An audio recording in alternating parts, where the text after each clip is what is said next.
ಶ್ರೀರಂಗಪಟ್ಟಣದ ಬಳಿ ಜಾಮಿಯಾ ಮಸೀದಿ ಬಳಿ ಮೆರವಣಿಗೆ ಹೋಗುತ್ತಿದ್ದ ವೇಳೆ ಭಾರಿ ಹೈಡ್ರಾಮಾ ನಡೆದಿದೆ.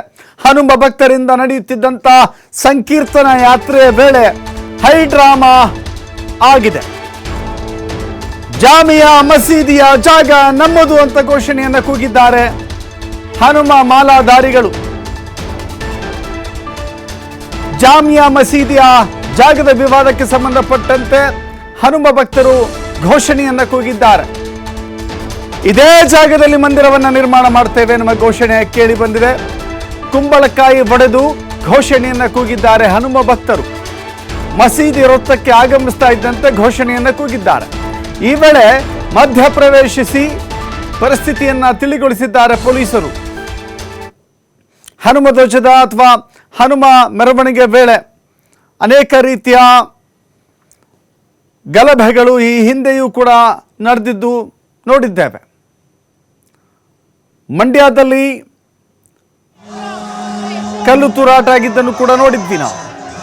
ಆದರೆ ಇದೀಗ ಅಗೇನ್ ಮತ್ತೆ ಶ್ರೀರಂಗಪಟ್ಟಣದಲ್ಲಿ ಮೆರವಣಿಗೆ ನಡೆಯುವಂತಹ ಈ ಸಂದರ್ಭದಲ್ಲಿ ಜಾಮಿಯಾ ಮಸೀದಿ ಬಳಿ ತೆರಳುತ್ತಿರುವಾಗ ಘೋಷಣೆ ಕೂಗಿ ಆಕ್ರೋಶವನ್ನು ವ್ಯಕ್ತಪಡಿಸಿದ್ದಾರೆ. ಈ ಹಿಂದೆಯೂ ಕೂಡ ಅನೇಕ ಹಿಂದೂ ಪರ ಸಂಘಟನೆಯ ಮುಖಂಡರು ಕೂಡ ಅದೇ ವಾದವನ್ನು ಮಂಡಿಸ್ತಾ ಇದ್ರು. ಜಾಮಿಯಾ ಮಸೀದಿಯ ಜಾಗ ಹಿಂದೂಗಳಿಗೆ ಸೇರಿದ್ದು. ಟಿಪ್ಪು ಸುಲ್ತಾನ್ ಕಾಲದಲ್ಲಿ ಹಿಂದೂ ದೇವಸ್ಥಾನವನ್ನ ಹನುಮನ ದೇವಸ್ಥಾನವನ್ನ ಧ್ವಂಸಗೊಳಿಸಿ ಅಲ್ಲಿ ಮಸೀದಿಯನ್ನು ನಿರ್ಮಾಣ ಮಾಡಲಾಗಿದೆ ಅನ್ನೋದು ಪ್ರಮುಖವಾದ ಆರೋಪ. ಆದರೆ ಈ ವಿಚಾರಕ್ಕೆ ಸಂಬಂಧಪಟ್ಟಂತೆ ಯಾವುದೇ ರೀತಿ ಗಲಭೆ ನಡೆಯಬಾರದು ಅಂತ ಹೇಳಿ ಕಟ್ಟೆಚ್ಚರವನ್ನು ಅವತ್ತು ಕೂಡ ವಹಿಸಲಾಗಿತ್ತು.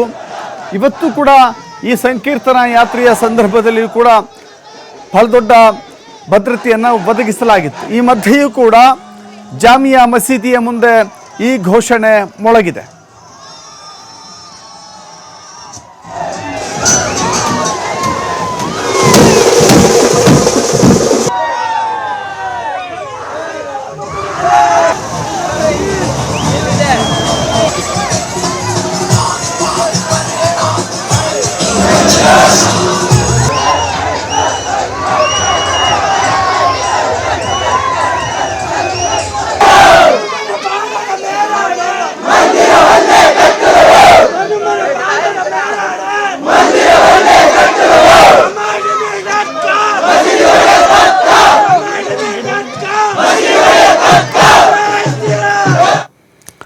ಮತ್ತಷ್ಟು ಮಾಹಿತಿ ನಮ್ಮ ಪ್ರತಿನಿಧಿ ಶಶಿಕುಮಾರ್ ನೀಡ್ತಾರೆ. ಶಶಿಕುಮಾರ್, ಗಣೇಶೋತ್ಸವದ ಸಂದರ್ಭದಲ್ಲಿ ಮೆರವಣಿಗೆ ಸಂದರ್ಭದಲ್ಲಿ ಮಸೀದಿ ಬಳಿ ತೆರಳುತ್ತಿದ್ದಾಗ ಆಗಿದ್ದಂಥ ಕಲ್ಲು ತೂರಾಟದ ಬಗ್ಗೆಯೂ ಕೂಡ ಬಹುದೊಡ್ಡ ಗಲಭೆ ಆಗಿತ್ತು. ಅನಂತರದಲ್ಲಿ ಶಾಂತಿ ಸುವ್ಯವಸ್ಥೆಯನ್ನ ಮತ್ತೆ ಸಹಜ ಸ್ಥಿತಿಗೆ ತರಲಾಗಿದೆ. ಈಗ ಸಂಕೀರ್ತನ ಯಾತ್ರೆಯ ಸಂದರ್ಭ ಅಂತ ಹೇಳಿದ್ರು ಕೂಡ ಕಟ್ಟೆಚ್ಚರ ವಹಿಸಬೇಕಾಗಿತ್ತು, ವಹಿಸಿದ್ದಾರೆ ಕೂಡ.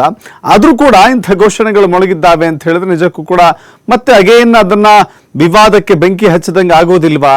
ಮೊದಲೇ ಸಂಕೀರ್ತನ ಯಾತ್ರೆ ಹಮ್ಮಿಕೊಳ್ಳುವ ಸಂದರ್ಭದಲ್ಲಿಯೇ ಕೆಲ ಮುಖಂಡರನ್ನ ಕರೆದು ಯಾವುದೇ ವಿವಾದವಾಗದಂತೆ ರ್ಯಾಲಿ ಸಾಗಬೇಕು ಅನ್ನುವ ಕಟ್ಟೆಚ್ಚರ ಅಥವಾ ಎಚ್ಚರಿಕೆಯನ್ನು ಕೊಟ್ಟಿರಲ್ವಾ ಪೊಲೀಸರು ಅಂತ ಹೇಳಿ?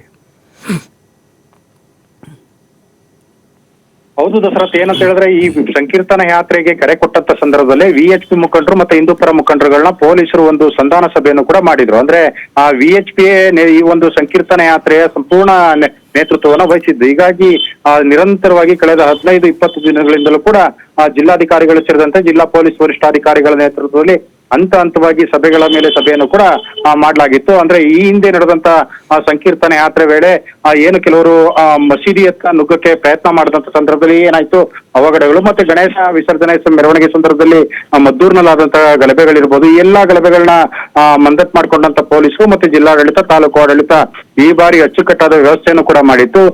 ಎಲ್ಲೂ ಕೂಡ ಯಾವುದೇ ತರಹದ ಶಾಂತಿ ಸುವ್ಯವಸ್ಥೆಗೆ, ಕಾನೂನು ಸುವ್ಯವಸ್ಥೆಗೆ ಭಂಗ ಆಗ್ಬಾರ್ದು, ಧಕ್ಕೆ ಆಗ್ಬಾರ್ದು ಅನ್ನೋ ನಿಟ್ಟಿನಲ್ಲಿ ಬಿಗಿ ಪೊಲೀಸ್ ಬಂದೋಬಸ್ತ್ ಅನ್ನು ಕೂಡ ಹಾಕಿದ್ರು. ಸುಮಾರು 1800ಕ್ಕೂ ಹೆಚ್ಚು ಪೊಲೀಸರನ್ನ ಶ್ರೀರಂಗಪಟ್ಟಣದ ಈ ಒಂದು ಸಂಕೀರ್ತನ ಯಾತ್ರೆಗೆ ನಿಯೋಜನೆ ಮಾಡಲಾಗಿತ್ತು. ಅದರಲ್ಲೂ ಕೂಡ ಇಬ್ಬರು ಪೊಲೀಸ್ ವರಿಷ್ಠಾಧಿಕಾರಿ, ಮಂಡ್ಯ ಜಿಲ್ಲಾ ಪೊಲೀಸ್ ವರಿಷ್ಠಾಧಿಕಾರಿಗಳು ಸೇರಿದಂತೆ ಏನು ಪಕ್ಕದ ಚಾಮರಾಜನಗರ ಜಿಲ್ಲೆ ಪೊಲೀಸ್ ವರಿಷ್ಠಾಧಿಕಾರಿಗಳ ನೇತೃತ್ವದಲ್ಲಿ ಈ ಒಂದು ಬಿಗಿ ಪೊಲೀಸ್ ಬಂದೋಬಸ್ತ್ ಅನ್ನು ಕೂಡ ಹಮ್ಮಿಕೊಳ್ಳಲಾಗಿತ್ತು.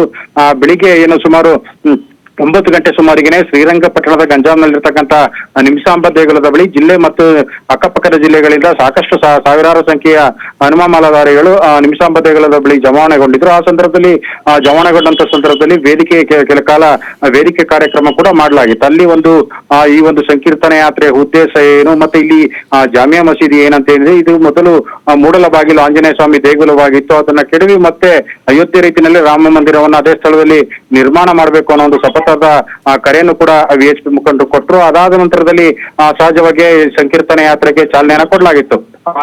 ದಾರಿ ಇದ್ದಕ್ಕೂ ಕೂಡ ಗಂಜಾಂ ಸೇರಿದಂತೆ ಶ್ರೀರಂಗಪಟ್ಟಣ ಕೋಟೆ ಬೀದಿ ಸೇರಿದಂತೆ ಪ್ರಮುಖ ರಸ್ತೆಗಳಲ್ಲಿ ಬಿಗಿ ಪೊಲೀಸ್ ಸರ್ಪಗಾವಲಿನಲ್ಲಿ ಈ ಒಂದು ಯಾತ್ರೆ ಶಾಂತಿಯುತವಾಗಿ ಬಂತು. ಆದ್ರೆ ಸಹಜವಾಗಿ ಈ ಒಂದು ಮಸೀದಿ ವೃತ್ತ ಏನಿದೆ, ಜಾಮಿಯಾ ಮಸೀದಿ ಪಕ್ಕದಲ್ಲಿ ಇರತಕ್ಕಂತ ಪುರಸಭೆ ವೃತ್ತ, ಈ ವೃತ್ತಕ್ಕೆ ಬರ್ತಿದ್ದಂತ ಸಂದರ್ಭದಲ್ಲಿ ಒಟ್ಟಿಗೆ ಜಮಾವಣೆಗೊಂಡಂತ ಹನುಮ ಮಾಲಾಧಾರಿಗಳು ಏಕಾಏಕಿ ಪೊಲೀಸರನ್ನ ದಾಟಿ ಏನು ಮಸೀದಿಯತ್ತ ನುಗ್ಗಕ್ಕೆ ಪ್ರಯತ್ನ ಮಾಡಿದ್ರು.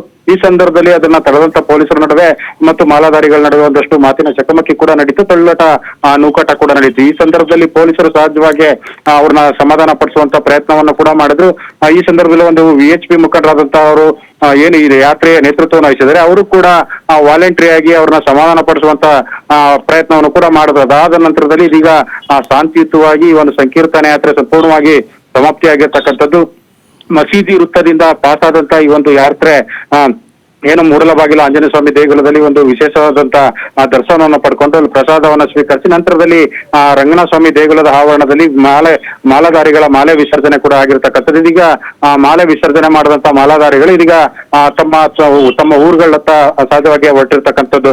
ದಸರಾ ಒಟ್ಟಾರೆ ಹೇಳ್ಬೇಕಂತ ಹೇಳಿದ್ರೆ ಇವತ್ತಿನ ಸಂಕೀರ್ತನೆ ಯಾತ್ರೆ ಶಾಂತಿಯುತವಾಗಿ ಒಂದ್ ರೀತಿ ಮುಕ್ತಾಯ ಆಗಿರ್ತಕ್ಕಂಥದ್ದು. ಏನು ಅಲ್ಲ, ಹಿಂದೆ ಆದಂತ ಗಲಭೆಗಳನ್ನ ಒಂದಷ್ಟು ಗಮನದಲ್ಲಿಟ್ಕೊಂಡಿದ್ದಂತ ಪೊಲೀಸರು ಯಾವುದೇ ತರದ ತೊಂದರೆ ಆಗ್ಬಾರ್ದು ಅಂತೇಳಿ ಫೈರ್ ಬ್ರಿಗೇಡ್ ಇರ್ಬೋದು, ಹೀಗೆ ಏನು ಪೊಲೀಸ್ ವಾಹನಗಳನ್ನ KSRP DR ತುಕಡಿಗಳನ್ನ ಕೂಡ ಈ ಒಂದು ಮಸೀದಿಯ ದಾರಿ ಉದ್ದಕ್ಕೂ ಕೂಡ ಸಾಲಗಟ್ಟಿ ನಿಲ್ಲಿಸಿ ಯಾರು ಕೂಡ ಅಲ್ಲಿಗೆ ಹೋಗ್ಬಾರ್ದು ಅಂತೇಳಿ ಬಿಗಿ ಪೊಲೀಸ್ ಬಂದೋಬಸ್ತ್ ಕೂಡ ಅಚ್ಚುಕಟ್ಟಾಗಿ ಮಾಡಿದ್ರು. ಈ ನಿಟ್ಟಿನಲ್ಲಿ ಯಾವುದೇ ತರದ ತೊಂದರೆ ಆಗದಂತೆ ಅಂದ್ರೆ ಸಣ್ಣ ಪುಟ್ಟ ನುಗ್ಗಲು ಮತ್ತೆ ಕಳ್ಳಾಟ ನೂಕಾಟ ಹೊರತುಪಡಿಸಿ ಯಾವುದೇ ತರದ ಹಿತಕರ ಘಟನೆಗೆ ಆಸ್ಪದ ನೀಡದಂತೆ ಈ ಬಾರಿ ಯಶಸ್ವಿಯಾಗಿ ಒಂದು ಸಂಕೀರ್ತನೆ ಯಾತ್ರೆಯನ್ನು ಕೂಡ ಮುಗಿಸಿರ್ತಕ್ಕಂಥದ್ದು. ಒಟ್ಟಾರೆ ಹೇಳ್ಬೇಕಂತ ಹೇಳಿದ್ರೆ ಪೊಲೀಸ್ ಇಲಾಖೆ ಮತ್ತು ಜಿಲ್ಲಾಡಳಿತ, ತಾಲೂಕಾಡಳಿತ ಈ ಒಂದು ಯಶಸ್ವಿ ಸಂಕೀರ್ತನೆ ಯಾತ್ರೆಯಿಂದ ನಿಟ್ಟುಸಿರು ಬಿಟ್ಟಂತೆ ಆಗಿರತಕ್ಕಂಥದ್ದು. ದಸರಾ. ಥ್ಯಾಂಕ್ ಯು ಶಶಿಕುಮಾರ್, ನಿಮ್ಮ ಮಾಹಿತಿಗೆ.